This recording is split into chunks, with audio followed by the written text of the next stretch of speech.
बहुत ध्यान से सुन लें ब्राह्मण देवता, ब्राह्मणों के सामने कोई ठंडाई शरबत बना के लावे तो तुरंत नहीं पी लेना चाहिए।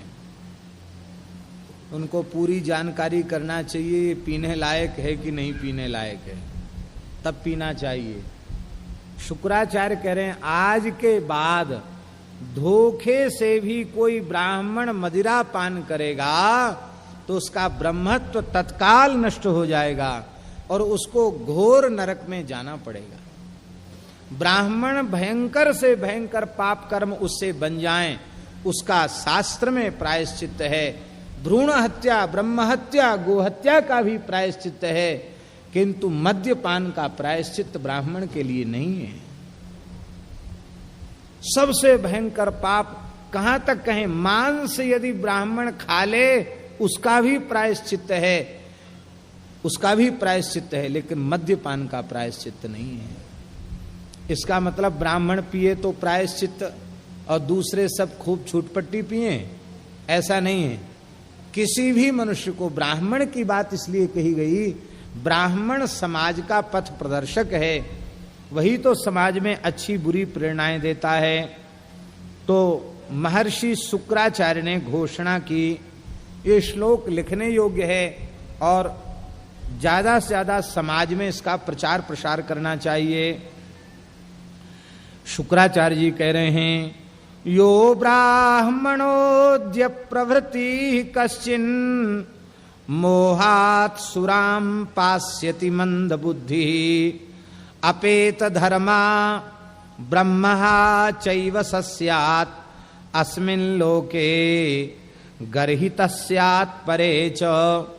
आज से संसार का कोई भी मंदबुद्धि ब्राह्मण अज्ञान से अथवा ज्ञान से मदिरापान करेगा, वह धर्म से भ्रष्ट होकर ब्रह्म हत्या के पाप का भागी होगा और यह लोक और परलोक दोनों लोक उसके नष्ट हो जाएंगे।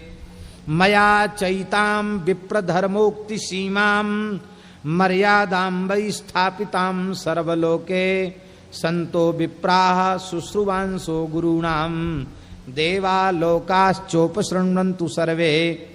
धर्म शास्त्रों में ब्राह्मण के धर्म की जो सीमा निश्चित की गई है, उसी में मैंने यह ब्राह्मण धर्म की अंतिम मर्यादा स्थापित कर दी है। यह मर्यादा सारे ब्रह्मांड में मान्य हो, ब्राह्मण, गुरु, देवता, मनुष्य सभी मेरी मर्यादा को स्वीकार करें। ऐसा कह करके शुक्राचार्य मौन हो गए और उसी समय देवताओं ने नगाड़े बजाए, आकाश से पुष्पों की वर्षा हो गई और संपूर्ण ब्रह्मांड की दिव्य शक्तियों ने स्वीकार कर लिया, मद्यपान से बढ़ा और कोई दूसरा पाप नहीं है। एक छोटी सी कथा हम सुना देते हैं। दुर्भाग्य से एक ब्राह्मण अपनी अधिकृता पत्नी का त्याग करके एक चांडाली के संसर्ग से दूषित हो गया, मांस भक्षण में भी प्रवृत्त हो गया। ब्राह्मणोचित सारे कृत्य उसके द्वारा छूट गए। उस चांडाली के गर्भ से उसको अनेक संतानें भी प्राप्त हो गईं। लूट खसोट चोरी करके वह निर्वाह करता, किंतु एक बात की उसे स्मृति बनी रहती, मैं ब्राह्मण हूं। ब्राह्मण कोई भी पाप कर्म कर ले उसका प्रायश्चित है। ब्राह्मण को किसी भी अवस्था में मद्यपान नहीं करना चाहिए। यद्यपि चांडाली मद्यपान करने की व्यसनी थी, किंतु उस ब्राह्मण ने उसके बार बार हठ करने पर भी कभी मद्य का आघ्राण तक नहीं किया, मद्य को सूंघा तक नहीं। एक दिन वह ब्राह्मण सो गया और उसका मुंह धोखे से खुला, कई बार सोने में मुंह खुल जाता है ना, मुंह खुला रह गया और उस चांडाली ने उस ब्राह्मण को धर्म भ्रष्ट करने के लिए कुछ मद्य का अंश, तोला 2 तोला मद्य उसके मुख में डाल दिया। जैसे ही उस ब्राह्मण के मुख में डाला, उसके मुख से भयंकर अग्नि निकली और उस अग्नि में उसका सारा घर और स्वयं वह और उसके संतान जल करके भस्म हो गई।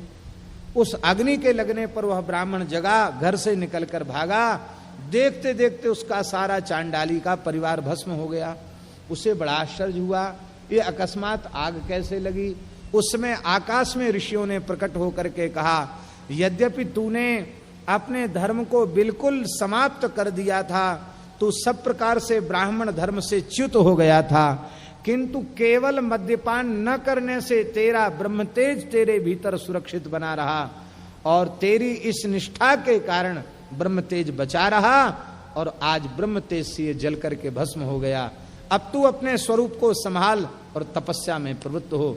वह सब कुछ त्याग करके कठोर तप में लग गया और तप करते करते उसने दिव्य लोकों को प्राप्त किया। इसलिए भैया इस भयंकर पाप से हर व्यक्ति को बचना चाहिए। अब तो